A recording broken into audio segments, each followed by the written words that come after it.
할렐루야. 샬롬 샬롬 샬롬 샬롬 샬롬. 하나님 사랑합니다. 여러분 주 안에서 사랑합니다. 신명기 25장 5절에서 10절 신법기운 자와 그리스도 이런 제목으로 함께 은혜를 나눕니다. 25장 전체 살펴보도록 하죠. 25장이 19절까지 있습니다. 25장 역시 모세의 두 번째 설교에 관심을 가지고 추구하는 내용 중 하나인 이스라엘 백성들의 사회생활에 대하여 언급하고 있어요. 이스라엘 백성들이 다른 민족과는 달리 독특한 정체성을 가져야 할 것을 5가지 측면에 걸쳐 설명하고 아울러 아말렉 족속을 철저히 진멸할 것을 명하고 있습니다. 이스라엘 백성들의 사회생활이 어떠했나 형벌에 대한 규례가 나와 있습니다. 25장 처음부터 보도록 하죠.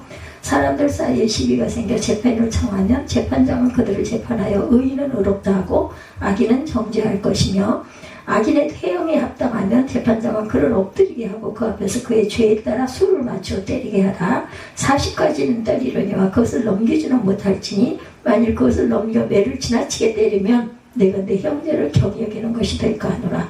곡식되는 소에게 망을 씌우지 말지니라. 4절에 이렇게 말씀하고 있죠. 죽은 형제에 대한 의무, 계대 결혼법입니다. 형제들이 함께 사는데 그중 하나가 죽고 아들이 없거든 그 죽은 자의 아내는 나가서 타인에게 시집가지 말 것이요 그의 남편의 형제가 그에게로 들어와서 그를 맞이하여 아내로 삼아 그의 남편의 형제된 의무를 그에게 다행할 것이요 그 여인이나 첫아들이 죽은 형제의 이름을 잊게 하여 그 이름이 이스라엘 중에서 끊어지지 않게 할 것이니라. 6절까지 이렇게 말씀하고 있죠. 이스라엘 백성들의 사회생활입니다. 형벌에 대한 규례가 나와 있어 특히 이 부분에서 모세는 사형에 해당하지 않은 범죄에 대한 형벌을 언급합니다. 재판장의 판결에 따라 죄의 경중이 밝혀지면 40대 이내로 태형을 가하도록 40을 넘게 때리면 죽을 수도 있었답니다. 40대까지만 때리라고 한 것은 아마도 그 이상은 생명에 치명적인 손상이 갈 수 있기 때문에 그리하여 이스라엘 사회에서는 이 율법에 따라 혹시 숫자를 잘못 세워서 40대를 넘게 때릴 수도 있을까 요 40에 하나 감한 태형을 가장 큰 태형으로 여겼습니다. 바울이 전도하다가 맞음에도 바로 39대 태형입니다. 고린도 후서 11장 24절에 증가하고 있습니다. 채찍이나 매로 40대 이내로 때리는 태형, 신명기 22장 18절에도 그 성읍 장로들은 그 사람을 잡아 때리고 다른 사람의 재산상 피해를 주었을 경우에는 배상하라 이렇게 말씀하고 있죠. 그래서 이 사람의 소가 저 사람의 소를 받아 죽이면 살아있는 소를 팔아 그 값을 반으로 나누고 또한 죽은 것도 반으로 나누라 이렇게 말씀합니다. 곡식되는 소에게 관한 규례죠. 망을 씌우지 말라. 4절에 나왔어요. 타작할 때 소의 입에 망을 씌우지 말라는 세세한 내용도 율법에 포함되어 있는 것을 주목할 필요가 있는데 유대인들의 타작 방법은 널빤지에 구멍을 많이 뚫고 그곳에 날카로운 돌이나 쇠붙이를 박은 후에 그것을 소나 나귀에게 끌고 다니게 합니다. 그렇게 해서 타작을 했네요. 방법이. 그 일을 할 때 소에게 망을 씌우지 않아서 소가 일하면서 먹을 만큼 먹게 하라는 것이었습니다. 이 율법의 규례는 단순히 소를 위한 것이 아니라 후에 사도 바울이 적용하고 있는 대로 하나님의 사역을 감당하는 사람들이 마땅히 수고에 대한 대가를 얻어서 생활하도록 해야 한다는 말씀에서 볼 수 있듯이 하나님의 사역자들을 위한 가르침이기도 했다. 복음 전도자에게 주어져야 할 그런 응분의 대가입니다. 디모데전서 5장 18절 성경에 일컬으되 곡식을 밟아 떠는 소의 입에 망을 씌우지 말라 하였고 또 일꾼이 그 삭슬 받는 것은 마땅하다 하였느니라 이렇게 증거합니다. 그 다음 이제 7절부터 계대결혼법에 대해서 말씀하죠. 계대결혼 혹은 수혼이라고 불리는 이스라엘 법이 소개됩니다. 이는 결혼한 형제가 후사가 없어서 죽었을 때 다른 형제가 형제들 의무로 죽은 형제의 과부된 아내와 결혼하는 제도를 말하고 있어요. 아까 6절까지 그 여인이 5절부터 봅니다. 형제들이 함께 사는데 그중 하나가 죽고 아들이 없거든 죽은 자의 아내는 나가 타인에게 시집가지 말 것이요 그의 남편의 형제가 그의 예로 들어가서 그를 맞이하여 아내로 삼아 그의 남편의 형제된 의무를 그에게 다 행할 것이요 그 여인이 낳은 첫 아들이 죽은 형제 이름을 잊게 하여 그 이름이 이스라엘 중에서 끊어지지 않게 할 것이니라. 그러나 그 사람이 만일 형제의 아내 맞이하기를 즐겨하지 아니하면 그 형제의 아내는 그 성문으로 장로들에게 나아가 말하기를 내 남편의 형제가 그의 형제의 이름을 이스라엘 중에 잊기를 싫어하여 남편의 형제된 의미를 네가 행하지 아니하나이다 할 것이요. 8절입니다. 그 성읍 장로들은 그를 불러다가 말할 것이며 그가 이미 정한 뜻대로 말하기를 내가 그 여자 맞이하기를 즐겨하지 아니하노라 하면 9절입니다. 그 형제 아내가 장로들 앞에서 그에게 나아가서 그의 발에서 신을 벗기고 그의 얼굴에 침을 뱉으며 이르기를 그 형제의 집을 세우기를 즐겨 아니하는 자에게는 이같이 할 것이라 하고 이스라엘 중에서 그 이름을 신벗긴 받은 자의 집이라 부를 것이다. 10절까지 내용이었죠. 그래서 죽은 형제 대를 이음으로 가문을 집안내에서 보존하고 이스라엘 그 여인이 이방 남자와 결혼한 것을 방지했는데 이 일을 행하지 않으려는 사람에 대해서는 동네에서 수치가 되게 하므로 이 법이 유지되도록 한 것이 본문에 기록되어 있습니다. 이 율법의 법 정신은 가문을 보호하고 혈통을 중시하는 것이었어요. 아울러 이스라엘 신앙의 이주라 혹은 혼혈을 막는 것, 그런 취지를 갖고 있죠. 기업을 잊게 한다. 민수기 17장 4절 어찌하여 아들이 없다고 우리 아버지의 이름이 그의 종족 중에서 삭제되리까 우리 아버지의 형제 중에서 우리에게 기업을 주소서 이렇게 합니다. 그러니까 형제에다가 유형을 시켜가지고 대를 잇게 하거나 이런 제도가 우리나라에도 있었죠. 정숙주 본단 여인에 대한 규례가 그 이후에 나옵니다. 11절부터 보죠. 두 사람이 서로 싸울 때 한 사람의 아내가 그 치는 자의 손에서 그의 남편을 구하려 하여 가까이서 손을 벌려 그 사람의 음낭을 잡거든 너는 그 여인의 손을 찍어버릴 것이고 내 눈이 그를 불쌍히 여기지 말지니라. 너는 내 주머니에 두 종류의 저울추 곧 큰 것과 작은 것을 넣지 말 것이며 내 집에 두 종류의 돼 곧 큰 것과 작은 것을 두지 말 것이요 오직 온전하고 공정한 저울추를 두며 온전하고 공정한 되를 둘 것이라. 그리하여 내 하나님 야훼께서 내게 주시는 땅에서 내 날이 길리라. 이런 일들을 행하는 모든 자, 악을 행하는 모든 자는 내 하나님 야훼께 가증하니라. 아말렉에 대한 기억을 지워버리라. 너희는 애굽에서 나오는 길에 아말렉이 내게 행한 일을 기억하라. 곧 그들이 너를 길에서 만나 내가 피곤할 때 내 뒤에 떨어진 악한 자들을 쳤고 하나님을 두려워하지 아니하였느니라. 그러므로 내 하나님 야훼께서 내게 기업으로 주어 차지하게 하시는 땅에서 내 하나님 야훼께서 사방에 있는 모든 적국으로부터 내게 안식을 주실 때 너는 천하에서 아말렉에 대한 기억을 지워버리라. 너는 잊지 말지니라. 아말렉에 대한 이 기억을 지우라고 말씀하고 있습니다. 어떤 여인이 공경에 처한 남편을 구하기 위해서 다른 남자의 생식기를 잡아당기는 행위를 했을 때 불쌍히 여기지 말고 그 손을 찍어버리라 명하는 율법, 좀 특이한 율법이기도 하죠. 그래서 이러한 가혹해 보이는 형벌을 단순히 정숙하지 못한 여인의 처벌이라는 차원뿐만 아니라 남성의 생식기가 가지는 특성과 의미를 고려해서 이해해야 한다.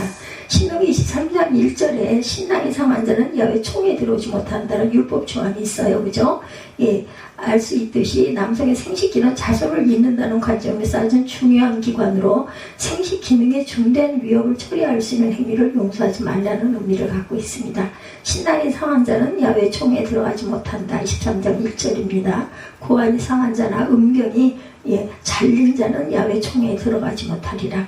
공정한 상거래를 위한 규례가 나오죠. 하나님의 율법을 가진 백성들은 저울을 속임으로 상거래를 불공정하게 하는 행위는 용납되지 않는다.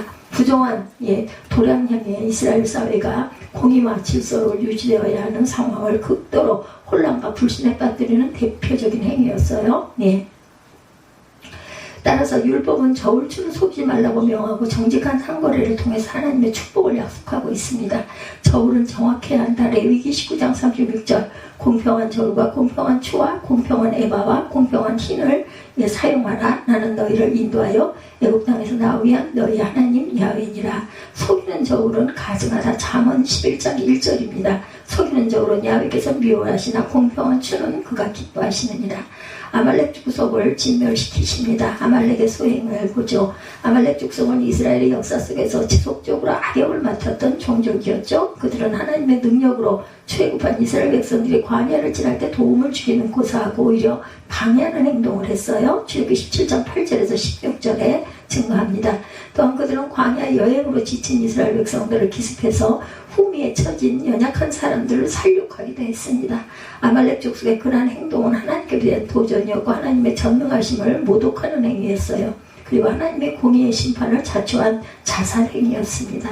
광야에서 아말렉이 이스라엘을 이깁니다. 민수기 14장 45절이죠. 아말렉인과 산간지대에 거주하는 가나안인이 내려와 그들을 무찌르고 호위마까지 이르렀더라. 아말렉이 사사시대 이스라엘을 이깁니다. 사사기 3장 13절 에글론에 암몬과 아말렉 자손들은 모아가지고 와서 이스라엘을 쳐서 종려나무 성읍을 점령한지라 이렇게 증거하고 있습니다. 천국에서 도말할 아말렉 족속입니다. 하나님께서는 장차 이스라엘이 하나님의 은혜로 가나안에 들어가 그곳에서 모든 대적을 소멸시키시고 안식을 주실 때 반드시 아말렉 족속을 진멸시켜 하나님이 공의를 드러내라고 명하십니다. 이러한 명령에 따라 이스라엘은 아말렉을 쳐부수어야 했으니 사사시대에는 오히려 이스라엘이 아말렉을 굴복하게 하기도 했죠. 사사기 3장 13절 에글론이 암몬과 아말렉 자손들을 모아가지고 와서 이스라엘을 쳐서 종려나무 성읍을 점령한지라. 그러나 다윗 왕 때 부분적으로 아말렉을 제압하였고 후에 시므온 지파의 500명 용사가 아말렉을 완전히 전멸시킵니다. 역대상 4장 42~43절에 증가합니다. 또 시므온 자손 중에 500명이 이시의 아들 블라다와 느아라와 르바아와 오시엘을 두목으로 삼고 세일산으로 가서 역대상 4장 4절입니다. 피신하여 살아남은 아말렉 사람을 치고 오늘까지 거기에 거주하고 있더라. 아말렉의 패망이 예언되죠. 출애굽기 17장 14절 야훼께서 모세에게 이르시되 이것을 책에 기록하여 기념하게 하고 여호수아의 귀에 외워 들리라. 내가 아말렉을 없이하여 천하에서 기억도 못하게 하리라. 멸망하죠. 다윗이 부분적으로 아말렉을 쳐부수기도 합니다. 사무엘상 27장 9절 다윗이 그 땅을 쳐서 남녀를 살려두지 아니하고 양과 소와 나귀와 낙타와 의복을 빼앗아가지고 돌아와 히스기야에게 아기스의 이름에 시므온 지파의 아말렉을 완전히 멸절시킵니다. 역대상 4장 42~43절에 증거합니다. 또 시므온 자손 중에 500명이 이시의 아들 블라다와 느아라와 르바아와 우시엘을 두목으로 삼고 세일산으로 가서 피신하여 살아남은 아말렉 사람을 치고 오늘까지 거기에 거주하고 있더라. 아말렉을 이렇게 해서 멸망을 시키는 그런 내용이 증거되어 있습니다. 이스라엘 백성들은 하나님의 율법을 수여받은 백성으로 마땅히 이웃 민족들과는 구분되는 생활을 해야 했어요. 그런 구체적인 사항에 대해서 신명기 25장 규례들은 잘 지적하고 있습니다. 오늘날 우리 성도들 역시 죄악된 세상 가운데 그리스도인의 정체성을 유지하며 생활해야 할 것입니다. 그리고 우리도 율법이 요구하는 법 정신을 염두에 두고 말씀에 입각한 삶을 살아갈 수 있어야 한다.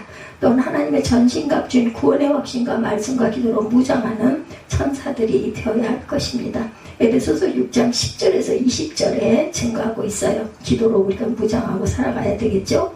오늘 신복김자와 그리스도 이런 제목으로 함께 은혜를 나눕니다. 성경에 수원제라는 제도가 나오죠. 오늘날 입장에서 보면 이상한 제도일지도 모르지만 형이 결혼을 알고 아이가 없는 채로 죽었을 때 아직 결혼하지 않은 동생이 형을 대신해서 형수를 통해 아이를 낳아주는 제도입니다. 오늘 말씀 6절에 나와 있듯이 결혼을 통해서 낳게 된 첫 번째 아들은 이 동생의 이름을 잇는 아들이 되는 게 아니라 죽은 형의 이름을 잇는, 그래서 대가 끊기지 않게 하죠. 그래서 형은 비록 아들이 없이 죽었다 할지라도 동생을 통해서 자신의 대를 잇게 됩니다. 그러므로 이 제도는 대를 이을 아들이 없는 죽은 사람의 이름이 그 형제들 중에 사라져버리지 않게 하기 위한 하나님의 은혜입니다. 대를 잇는다는 생각이 한국 사회도 오랫동안 있어왔기 때문에 우리 문화와 많이 닮았어요. 그렇죠? 우리는 이것을 조금 더 쉽게 이해할 수 있습니다. 아들이 없는 가문의 경우 그 가문이 끝나버리는데 이스라엘의 율법은 이런 경우 동생을 통해 그 형의 가문도 사라지지 않도록 하는 장치를 만들어 놓은 것이고, 이 제도는 우리나라의 대를 잇는 개념과는 좀 다른 게, 우리나라식의 대에 잇기는 그 사람의 이름, 가문 자체의 목적이 있지만 한 사람이 자신의 후손을 남기지 않고 역사 속에 사라져버리는 것 자체에 대한 안타까움이 목적이었는데, 성경의 수원제는 이보다는 하나님의 언약을 자기 백성이 누리는 것에 초점을 맞춰져 있습니다. 다르게 말하자면 하나님께서 아브라함에게 주신 두 가지 언약이 이스라엘 각 족속들 가운데 실제적으로 실현되는 방편 중 하나가 되었다. 하나님께서 아브라함에게 주신 언약은 첫째는 자손이 많게 하겠다는 약속이었죠. 하늘의 별과 같이 땅의 모래처럼. 그렇죠? 하나님께서 실제로 전체적인 이스라엘 백성들의 수를 많게 하셨을 뿐만 아니라 형제들 중 한 사람도 이 자손이 많게 하겠다의 약속에서 이탈하지 않게 되도록 관심을 쏟으셨어요. 이를 위해서 만든 규례가 바로 수원제입니다. 즉 자손이 없이 죽은 형제가 있다 할지라도 수원제를 통해서 다른 형제가 그에게 아이를 낳아주므로 그 역시 자손이 여전히 많아지는 그런 일을 만들었다는 것. 수원제는 하나님께서 아브라함에게 주셨던 자손이 많게 하겠다는 언약이 개인에게 잘못되지 않도록, 그렇게 해서 끊어지지 않도록 하시기 위한 장치였다. 둘째는 땅을 주시겠다고 약속하시죠. 하나님께서 아브라함과 그의 자손들에게 땅을 주시겠다는 약속을 하셨는데 이 역시 이스라엘 모두에게 해당되는 명령이지만 각 가정에게도 유효한 약속. 하나님께서는 이 땅에 대한 약속이 저 각 가족들에게 이루어지게 하시기 위해서 땅을 팔지 못하게 하셨습니다. 그럼에도 불구하고 아들이 없이 죽으면 어떻게 되겠어요? 땅은 승계가 되지 못해요. 그래서 하나님께서는 이 아들 없이 죽은 사람의 땅을 집안에 계속 유지하기 위해서 수원제를 통해서 가문 안에 그 땅에 계속해서 있도록 하십니다. 팔아도 가문 안에서 팔도록. 그러므로 하나님께서는 이 아들 없이 죽은 사람의 땅을 집안에 계속 유지케 하시기 위해서 수원제를 통해서 땅이 계속 있도록 하셨다. 가문을 잇는 것이 땅과는 관련되어 있다는 점은 민수기 27장에 나타나 있습니다. 민수기 27장에는 아들이 없이 그 딸만 두고 죽은 슬로보아스의 딸들에 대한 이야기가 나와요.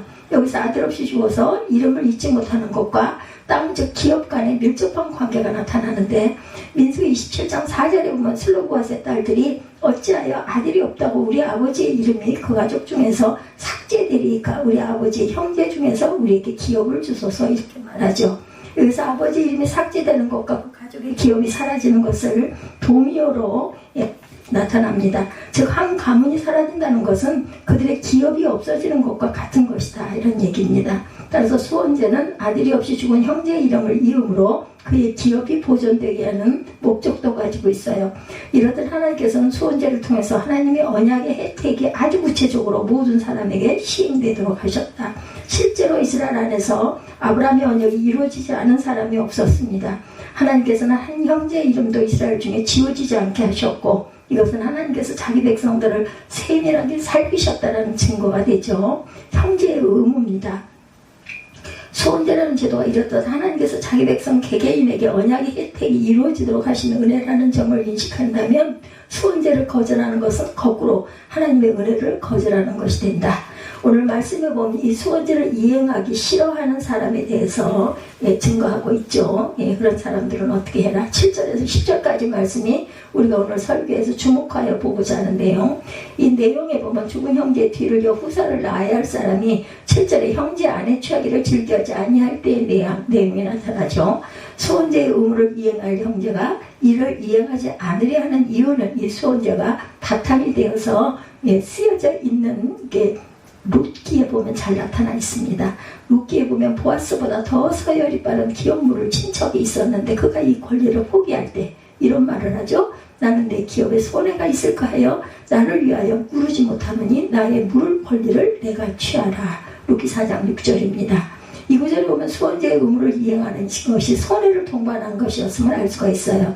룻기 4장의 앞부분을 읽어보면 룻의 시부모였던 엘리멜렉과 나오미는 이방 땅 모압으로 갈 때 자신들의 기업을 팔았던 것 같아요. 아마도 빚이 있거나 생활이 어려워졌기 때문이었겠지. 그래서 팝니다. 룻기 4장에 그 팔았던 땅을 다시 친척이 되사주는 장면이 나와요. 이스라엘에는 분명히 희년이 되면 땅이 다시 원주민들에게 돌아가기 때문에 빚이 있거나 가난하게 될 때 땅을 팔 때 희년까지 얼마 남느냐는 계산까지 땅값을 치렀다고 그래요. 근데 레위기 25장의 규정에 보면 이렇게 한 땅에 대해서 친척들이 기업을 물러줘야 할 책임을 가지고 있습니다.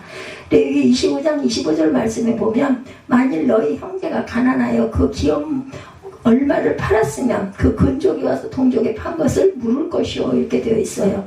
즉 친족들 중 누군가가 가난하여 어쩔 수 없이 토지를 팔았다면 친족들은 그 사람을 위하여 토지를 되사주어야 했던 것입니다. 룻기에서 기업을 물러야 할 친척이 말한 내용이 바로 이것입니다.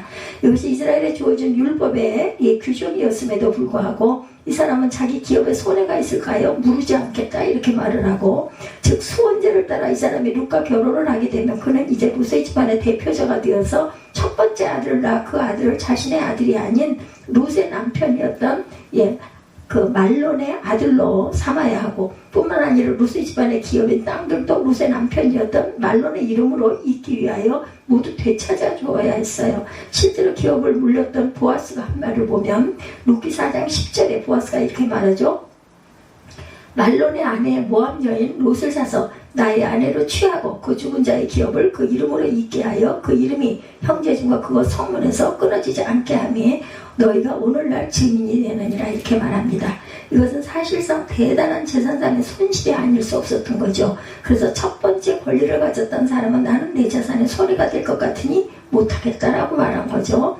이렇듯 수혼제의 의무는 손해를 동반하는 것이었다. 수혼제의 의무를 지는 사람은 자기가 원하는 사람과 혼인할 수가 없었고 뿐만 아니라 그 가족이 지고 있었던 빚까지 갚아줘야 하는 상황, 현실적인 면에서 아주 고민되는 상황입니다.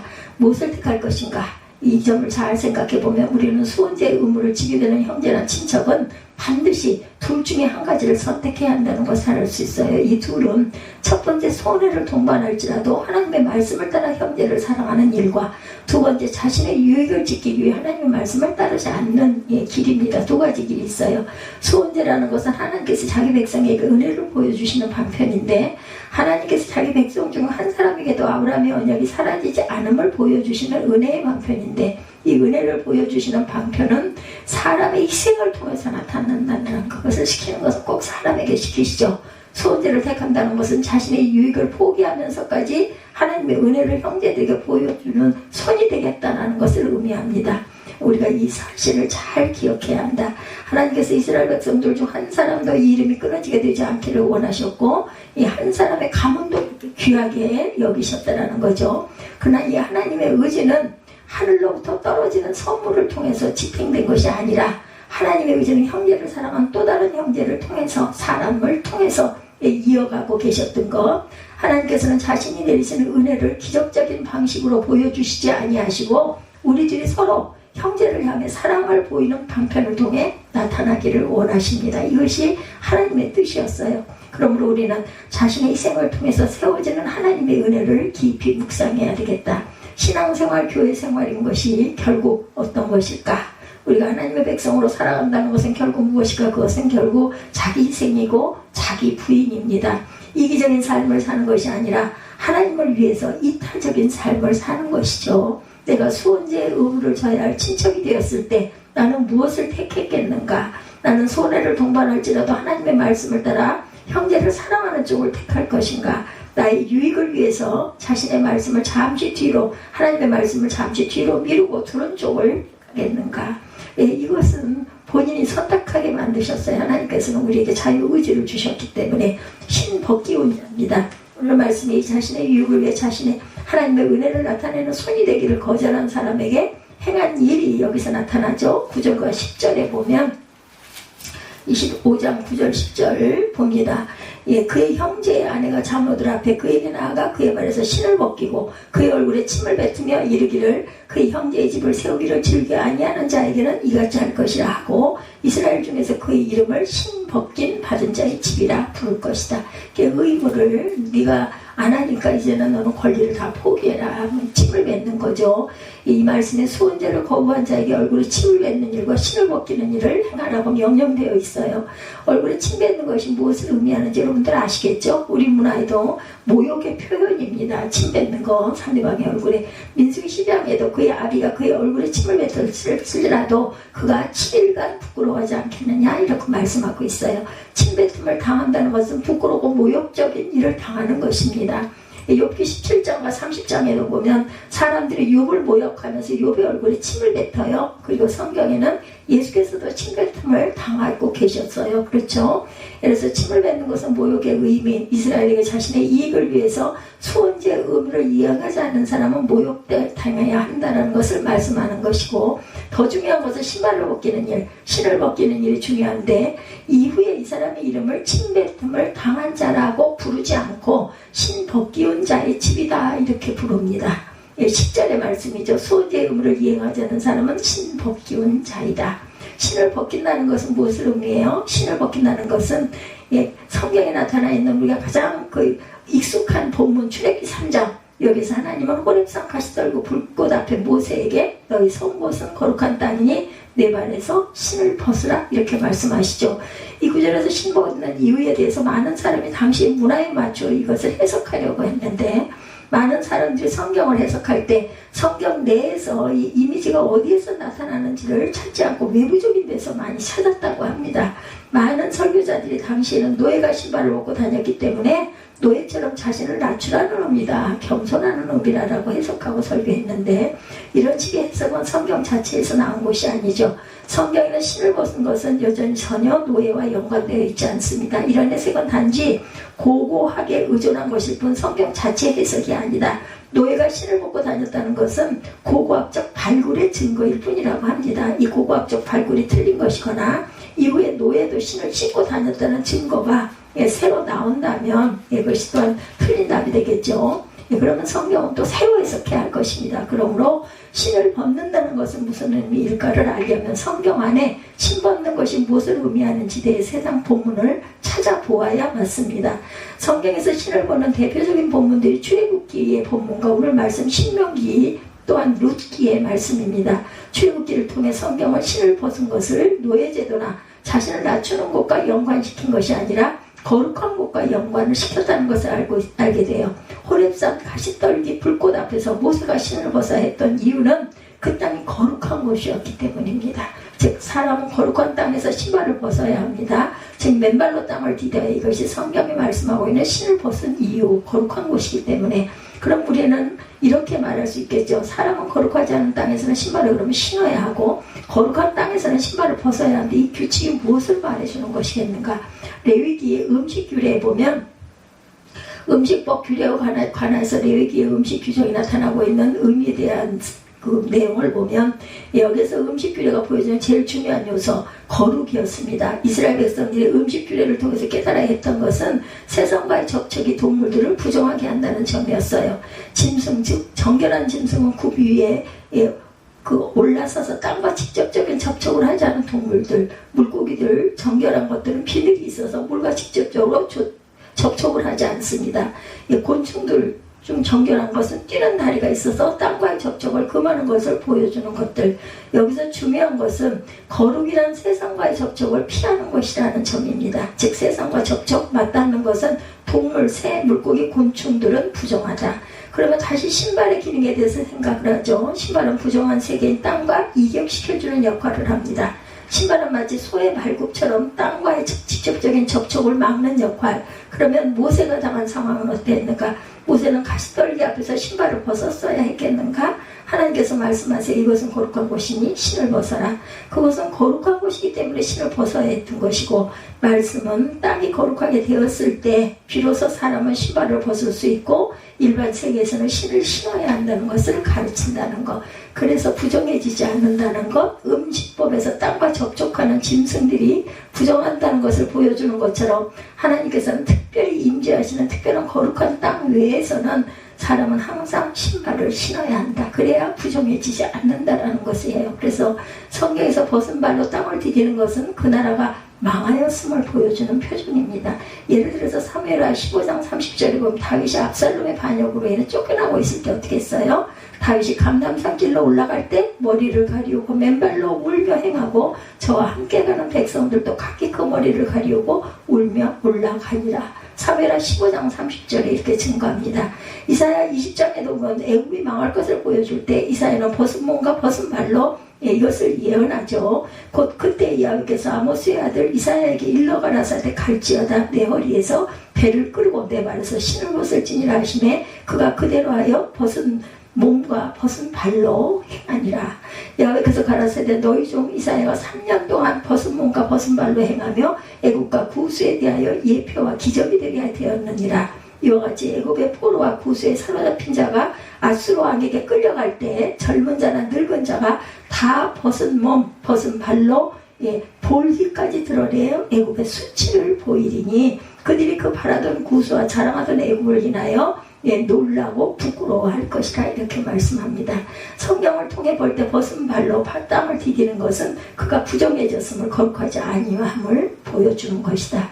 신복기 혼자는 하나님에 의해 부정해진 거예요. 그러므로 우리는 성경이 신발과 관련하여 가르쳐주고 있는 관점을 통해서 수언제를 거부한 자에게 주어진 명령이 무엇을 의미하는지 부정한 자죠. 수원제를 거부한 자에게 주어진 신을 벗기도록 명령한 것은 그를 부정한 자라고 부른 것입니다. 그는 거룩하지 않은 자다. 하나님의 백성 교회는 거룩하죠. 그러나 이 거룩하다는 것은 하나님의 은혜를 나타내기 위해 자신의 유익을 희생할 줄 아는 사람에게만 주어지는 것이다. 하나님의 은혜를 나타내기 위해서 형제를 사랑하기 위해서 손해를 감수할 수 있는 사람에게만 주어지는 것이다. 그렇지 않은 자는 무엇으로 불려요? 수원제를 통해 자신의 재산이 충날 것을 두려워하여 하나님의 은혜의 손을 나타내기를 형제에게 사랑과 자비의 손을 뻗치기를 거부한 사람들은 무엇으로 불려요? 신법기운 자로 불리웠다라는 어떤 자, 부정한 자라는 뜻을 갖고 있다는 거죠. 즉 이들은 거룩하지 않은 자, 부정한 자들입니다. 신발을 벗고 땅과 접촉함으로 그들은 부정하여지고 더러워집니다. 하나님의 백성이 지닌 거룩을 갖고 있지 않은 자가 된 것이다. 거룩은 어디에서 와요? 우리는 이 사실을 통해서 거룩이 어디에서 오는지를 알 수 있습니다.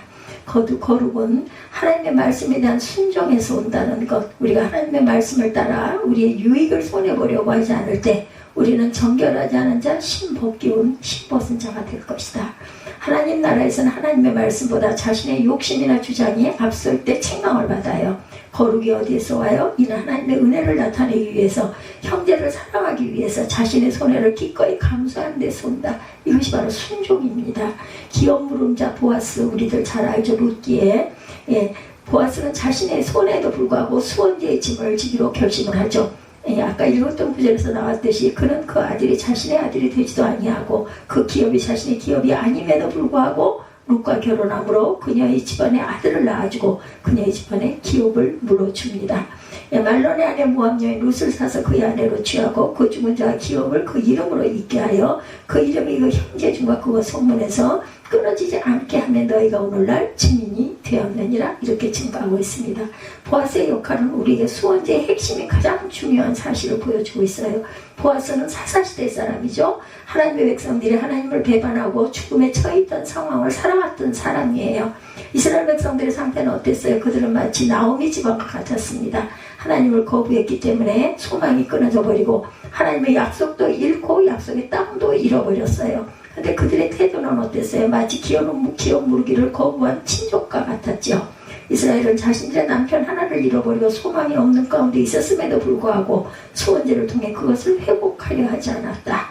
죽어 있었는데도 다시 살아나려는 하나님의 은혜를 향한 의지를 보이지 않습니다.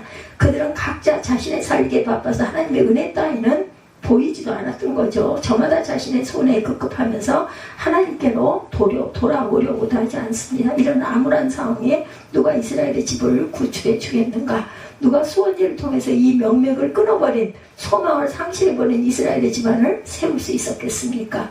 이들의 암울한 상황이 바로 우리 인생의 모습이라는 것, 이스라엘이 하나님께 대한 불순종으로 말미암아 겪고 있던 어두운 상황이 바로 우리의 인생 모습입니다. 남편 하나를 잃어버렸을 뿐만 아니라 수원제 소망도 없던 사사시대, 그것이 바로 우리 인생의 모습이다.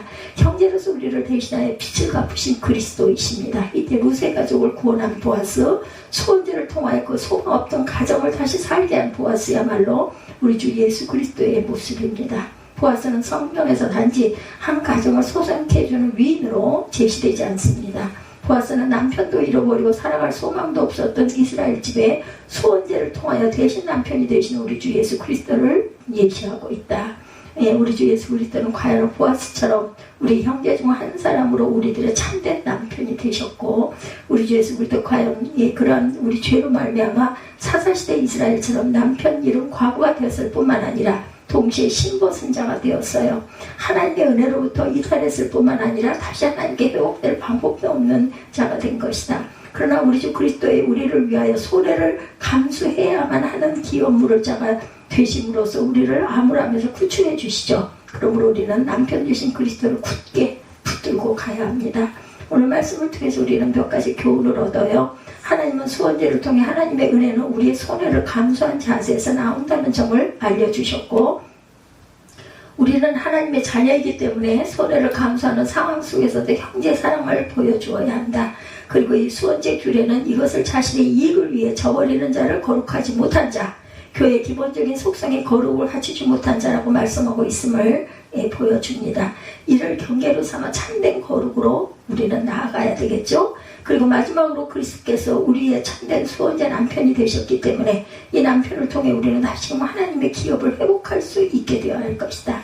하나님께서 수원제를 통하여 우리에게 많은 것을 가르쳐 주셨어요. 그 교훈 안에 거하고 남편 되신 예수 그리스도를 붙들고 가시기를 주님의 이름으로 축복합니다. 이 언약 안에 거하고자 하는 자에게 남편 되신 주께서는 한없는 은혜와 복을 부어주실 것을 믿습니다. 오늘 이 신명기 25장 5절에서 10절 신복기 임자와 그리스도 이런 제목으로 함께 은혜를 나눴습니다. 결단하고 기도하시고 축도로 예배를 마치도록 합니다.